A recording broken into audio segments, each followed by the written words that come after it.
안녕하세요. DDR 부동산 연구원의 서영창입니다. 이번 시간에는 두 번째 단락 건축법 예외로 건축허가 가능한 현황 도로가 있는데 국토부가 정리해 주지 않고 있다. 첫 번째, 주택법에 의한 건축허가를 받은 주변에 있는 도로입니다. 지금 국가 및 지자체가 전국의 수많은 현황 도로를 일시에 공공시설인 건축법 도로로 만들 수는 없지만, 그렇다고 지금 현황 도로 모두를 국민이 필요하면 스스로 부담해서 건축법 도로로 만들려고 하는 것은 헌법의 비례의 원칙에도 어긋나는 큰 잘못이라 생각합니다. 이번 시간에는 건축법 지정도로 또는 조례도로가 아닌, 그러니까 건축법 남목의 도로가 아닌, 건축법 2조 1항 11호 남목의 건축법 도로가 아닌 현황도로, 이걸 사실상 도로라고 하죠. 현황도로를 이용하여 건축허가 가능한 사례를 공부하도록 하겠습니다. 이런 현황도로를 지자체가 잘 처리하면 건축법의 최종 목적인 공공복리의 증진이 이루어진다는 것을 지자체장도 명심해야 할 겁니다. 또한 허가권자는 이런 배타적 사용 수익권이 포기 또는 제한된 현황도로를 이용하여 건축허가를 하면서 그 현황도로 소유자의 재산권도 보호하기 위해서 적당한 보상제도를 만드는 것이 국가 및 지자체의 의무라고 이해해 주셨으면 좋겠습니다. 다시 강조하지만 대지 이외에 효율적인 건축물을 짓기 위한 법 규정에 대해서는 건축사가 전문성이 있고, 대지로 형질 변경을 하는 것은 토목 측량 설계 사무실에서 종합적으로 판단할 수 있지만, 건축허가에서의 접도 의무는 건축사도 토목 사무실도 전문성이 떨어지므로 일선 허가 담당자를 위해서 국토부의 업무 지침은 필요하다는 겁니다. 모든 건축허가 신청자는 건축물 진입로인 건축법 도로를 본인이 확보해서 허가권자인 지자체장에게 건축허가를 신청해야 하는 것이 현행 건축법의 원칙이죠. 그래서 건축허가가 신청이 되면, 접수되면 허가권자는 진입로가 건축법 기준에 맞는지 확인하고, 만약에 미달됐다고 생각하면 보완 명령을 하죠. 미달은 두 가지겠죠. 구조 및 너비 기준에 안 맞거나 사유지인 경우에는 사용 승낙이 동의가 있느냐 없느냐, 이 판단이겠죠. 그래서 결국은 이미 배타적 사용 수익권이 포기 또는 제한된 도로에 대한 제한됐는데도 사용낙을 받아오라고 하면 지자체장이 잘못이고, 또 사유도로인 경우에, 사유지인 경우에 판단은 쉽지 않기 때문에 지자체 공무원은 허가 신청자한테 가져오라고 하는 것이 당연한 거예요. 그래서 해당 건축물의 출입에 지장이 없다라고 인정되는 경우에는 접도 의무가 의미가 없는데, 적용하지 않는데, 이때 진입로가, 허가 신청했을 때 진입로가 사유인 경우에 그 사유도로가 건축법 도로로 지정 공고되었다거나 건축법 도로관리대장에 등재되지 않았으면 그 현황 도로 소유자로부터 사용승낙을 받아서 건축법 도로 지정을 요청하면서 신청이 되어야만 건축허가를 해줄 수밖에 없다는 것이죠. 이건 원칙이죠. 그러나 이때 허가권자는 해당 건축물의 출입에 지장이 없다고 인정해서 진입로 소유자의 사용승낙을 요구하지 않아도 되는 경우가 있습니다. 즉, 현황 도로의 너비가 긴급 차량의 통행에 충분하고 그 소유자의 배타적 사용 수익권의 포기 또는 제한이 명백한 경우에는 이 조문을 활용해서 허가하여야 한다는 거죠. 그러니까 건축법 44조에는 건축물의 대지는 너비 4m 이상의 도로에 2m 이상이 접해야 된다는 것이 원칙이나 예외적으로 해당 건축물의 출입에 지장이 없다고 인정되는 경우에 한해서는 사용승낙을 요구하지 않아야 되는데 이거에 대한 판단을 지자체가 전혀 안 한다는 것이죠. 자, 허가권자가 건축법 도로가 아닌 현황 도로를 이용하여 허가 신청자인 국민을 편안하게 해 주어야 할 현황 도로는 의외로 많습니다. 그렇지만 이런 현황 도로를 이용해서 건축법 44조의 접도 의무 예외인 해당 건축물의 출입에 지장이 없다고 인정되는 경우로 허가해 주기에는 일선 허가 공무원으로는 상당한 부담이 따를 겁니다.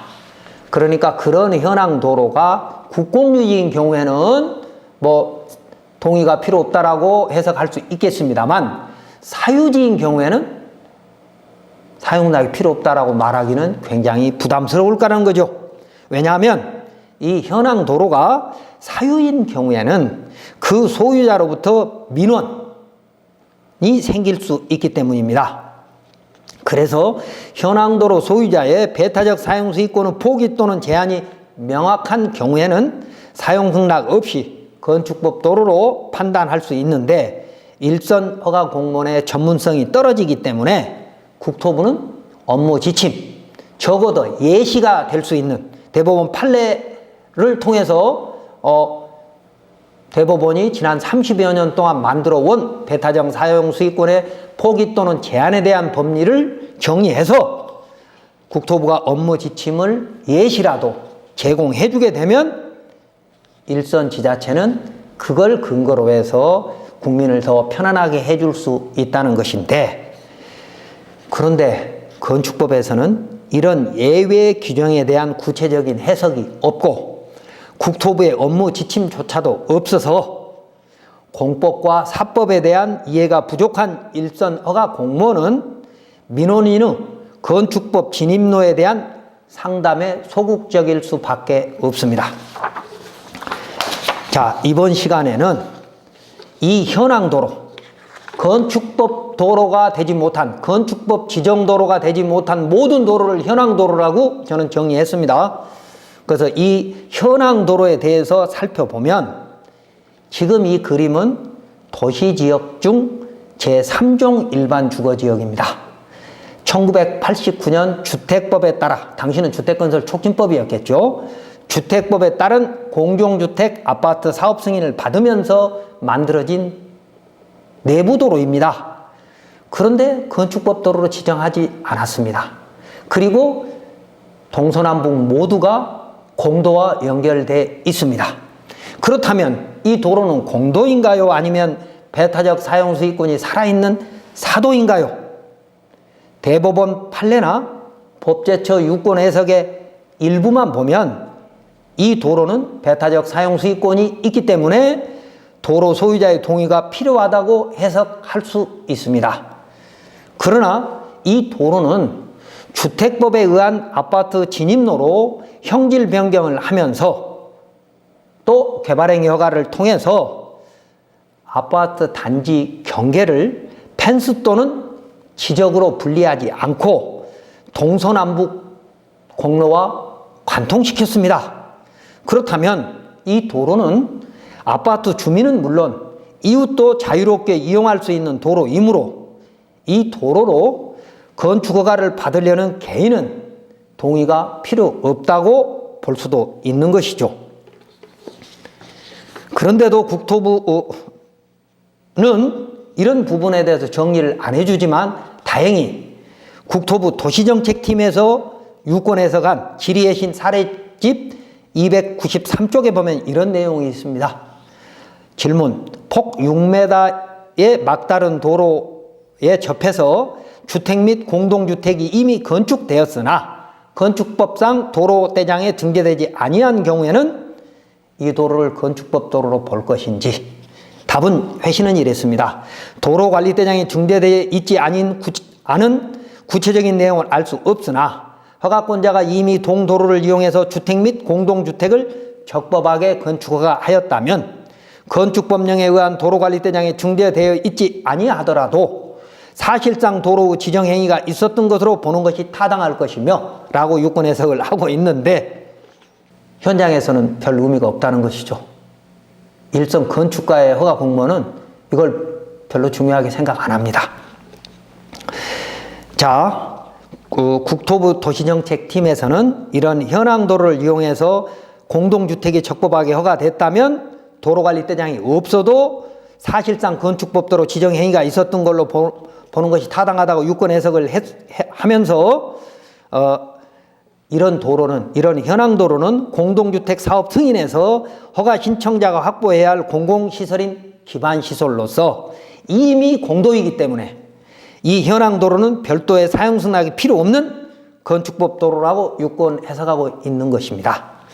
그러나 대법원과 법제처에서는 건축법 도로 지정이 되지 않았다면 배타적 사용수익권이 포기 또는 제한되지 않았다고 해석하고 있는 것 같습니다. 또한 포기됐다고 해석하는 대법원 판례도 많고요. 이런 유권 해석은 법령이 아니기 때문에 일선 허가권자 또는 허가 공무원이 따르지 않겠다고 하면 허가 신청자인 국민만 힘들어지는 것이죠. 왜 이런 현황도로가 존재할까요? 지금도 그렇지만 당시에는 건축법이 아닌 주택법의 사업승인은 건축법보다 상위의 법으로 공동주택 허가에서 건축법 도로 기준인 접도 의무에 대해서 굳이 건축법 기준에 따라 건축법 도로를 지정할 필요가 없었다고 생각했던 겁니다. 그러니까 아파트 사업 승인에 있어서 이런 도로들은 굳이 건축법 도로로 지정할 필요를 못 느꼈다는 겁니다. 자, 그래놓고 지금 와서 지정이 안 됐으니까 허가 신청자인 국민에게 사용승낙을 받아와라? 이건 국가가 너무 무책임한 거죠. 또한 이 주택사업 승인을 하면서 승인권자인 지자체장이 기존의 현황도로를 이용하는 주변 토지 소유자의 기득권까지 살펴보았다면 이런 일은 없었을 겁니다. 그러니까 지금 아파트 사업 승인에서 만들어진 도로가 전혀 현황도로조차 없던, 그러니까 기존의 마을 사람들이 이용했던 현황도로가 하나도 없는 상태에서 새로 만들어진 것이라면 그나마 또 한번 배타적 사용수익권의 완벽함을 생각해 볼 수 있지만, 이미 그 안에 너비나 구조 기준은 미달됐지만 주민들이 오래전부터 사용한 도로가 있었다면 공익 및 이해관계인의 보호 차원에서도 아파트 사업 승인에서 대체도로를 만들거나 아니면 지금 만들어진 아파트 단지 내 도로라고 주장할 수도 있는 이 도로의 성격에 대해서 분명하게 정리를 했어야 합니다. 근데 10년, 20년, 30년 전에는 이런 필요성을 느끼지 못했기 때문에 건축법 도로로 지정하지 않았던 것이죠. 주택법은 건축법의 상위 법이라는 생각에서. 자, 그런데 당시 사업계획서를 살펴보면 이 현황도로가 공도임을, 그러니까 사용승낙이 필요 없는 도로임을 알 수 있는 근거가 충분히 있을 겁니다. 그런데도 건축허가 공무원은 당시 사업승인 서류를 볼 생각조차도 않고 사용승낙을 받아오라고 하는 것이 이 전국에 있는 대부분의 지자체가 하고 있는 것이죠. 그리고 주택법은 건축법보다 재량권이 많아서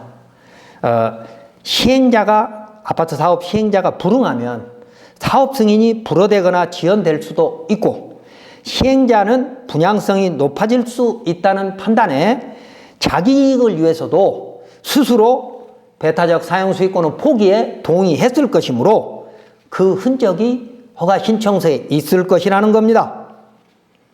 다행히 여기는 이 현황 도로가 최근 도시계획시설 소로 3류로 지정돼서 지자체로부터 보상받을 기회도 생겼고, 인근 주민도 이 예정도로를 통해서 채용용지의 새로운 건축허가를 받을 수 있기 때문에 건축허가 가능한 거죠. 예정도로도 하기 때문에 일단 공사한 후에 준공 및 사용 승인의 문제가 약간 될 수도 있지만 그때도 허가권자가 배타적 사용 수익권이 포기된 도로라고 판단하면 준공 사용 승인에 문제가 없을 것입니다. 자, 이번 시간 정리하면 이런 건축법 제2조 1항 11호 감옥의 법정도로와 남옥의 지정도로 중간에 위치한 도시계획 시설 수준의 현황 도로거든요. 이 도로는 아파트 사업 승인 때 만들어진 도로는 감옥의 법정도로는 아니죠. 신설 고시가 안 됐으니까. 그러나 남옥의 지정도로 보다는 수준 높은 거죠. 주택법에 의해서 만들어진 정식 도로니까.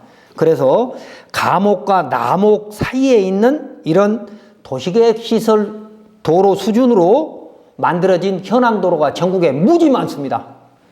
그런데 아파트 사업 신청을 위한 지구단위 계획 내외에 있는, 지구단위 계획 구역 내에 있는 이런 현황 도로는 배타적 사용 수익권이 포기 또는 제한된 것이 명백한 거죠.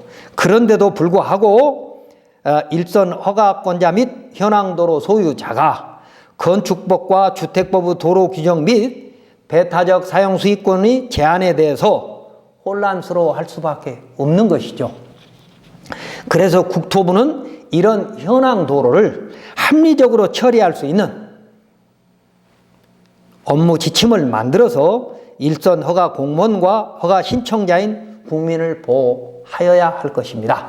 아파트 사업 승인 때 단지 내 도로로 명확하게 배타적 사용 수익권이 살아있는 도로야 당연히 사용 승낙을 받거나 아니면 이용 못하지만 주변의 공로와 사통팔달하게 이어져 있는데도 묘하게 아파트 단지 내 도로처럼 보이는 이런 도로는 국토부에서 어떤 식으로든 유권 해석을 해줘야 한다는 것입니다.